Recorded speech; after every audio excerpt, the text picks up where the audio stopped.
Why is such a large segment of U.S. mass shooters young men? There is a perfect storm of conditions that lead to these shootings, I think.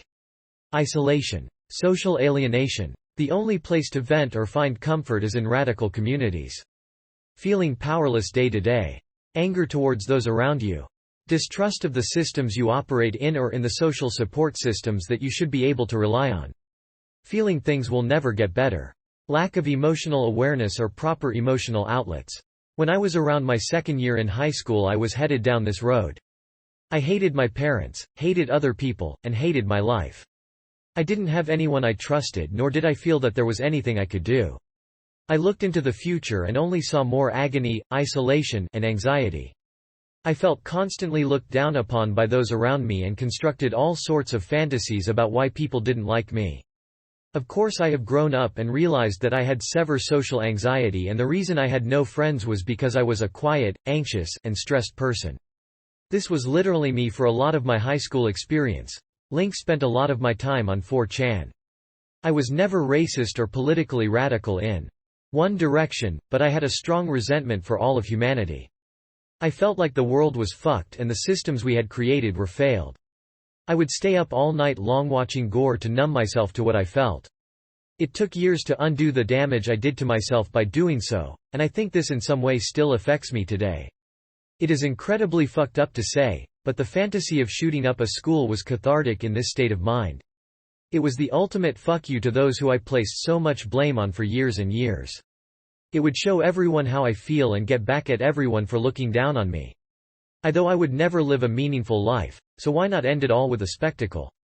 Of course, it was always a fantasy and I never seriously considered being violent. When it got to that point, I generally turned inward instead of outwards, suicide, self-harm, etc. The largest thing that helped to change my outlook was getting friends. Once I had people I related to, could rely on, and was able to vent to, my thinking changed 180.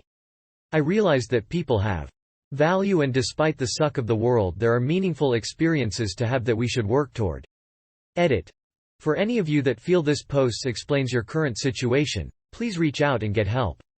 If you don't feel comfortable with that, I recommend watching Dr. K on YouTube. He has wonderful videos that would have helped me immensely when I was going through this. Link. When I was in school, a friend brought a gun because he was going to shoot the kids who were beating up on him all the time. His mom came and she took him to a different school where he did okay, and now he is a normal married guy. I think a lot of times when it comes to young men having problems, everybody just ignores it. When I was in HS, the assistant principal's son brought an air pistol to school. It looked real, and you couldn't tell what it was when it was pointed in your face. He went up to my friend, I was standing next to him, and pointed it at his forehead and said, "Get on your knees and beg for your life." We were just freshmen, and we were absolutely frozen in fear and surprise. My friend put his hands up, shaking, and started to go to his knees, and the guy just laughed and walked off with a few of his friends. We told the school, but the kid just got a day or two of suspension, because his dad intervened for him, and he would harass us when he saw us walking around. We had many guns at home, and I had hunted for years, and I'd be lying if I didn't think about revenge for my friend, and I more than once. Luckily, my friend and I both came from great homes and were able to process those emotions and grow out of thinking that revenge in that way was something to be entertained as an option. So the real problem is that there aren't enough government-funded programs making sure kids are growing up in stable, positively nurturing households. It's not a political problem, but as usual, a social one. The government has been gutted to no longer work for the average community. And that's on purpose by numerous administrations over the past 50 to 60 years. When I was in middle school, some dudes were picking on this fat kid. Literally kicking him in the ass and throwing his book bag around the basketball court. I couldn't believe it. He looked so sad. Like this was one of those dumb-ass teen movies come to life.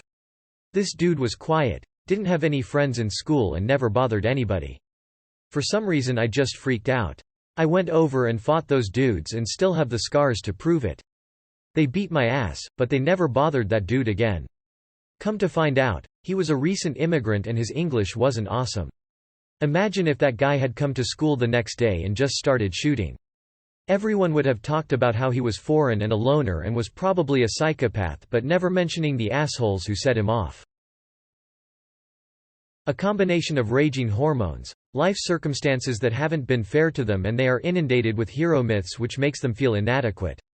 They are left with the impression that they should have received more and have been misunderstood, cheated by this fucked up world. They feel left out and invisible, and while you are young it is easy to think it will always be this way. They lash out and get the attention they crave.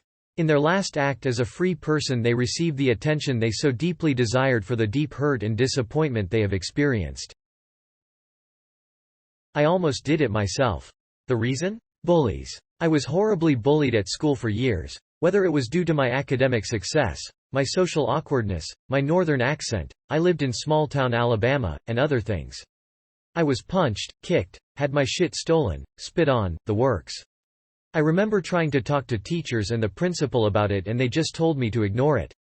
At some point I got into a fight and got sent home and got threatened with expulsion. I was told that if my behavior wasn't corrected I was gonna get expelled.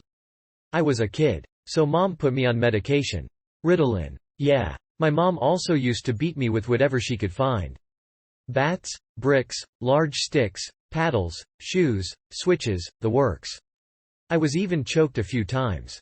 I was heavily abused. I mellowed out on medication and my grades shot up as a result, but didn't stop me from getting bullied. One day when I was 11, I saw my father's semi-automatic on his dresser. I picked it up, looked at it, and thought I could make it all go away. My brother came into the room. He's 9, autistic and can't speak in full sentences. He asked me what I was doing. I looked at the gun and said I don't know anymore.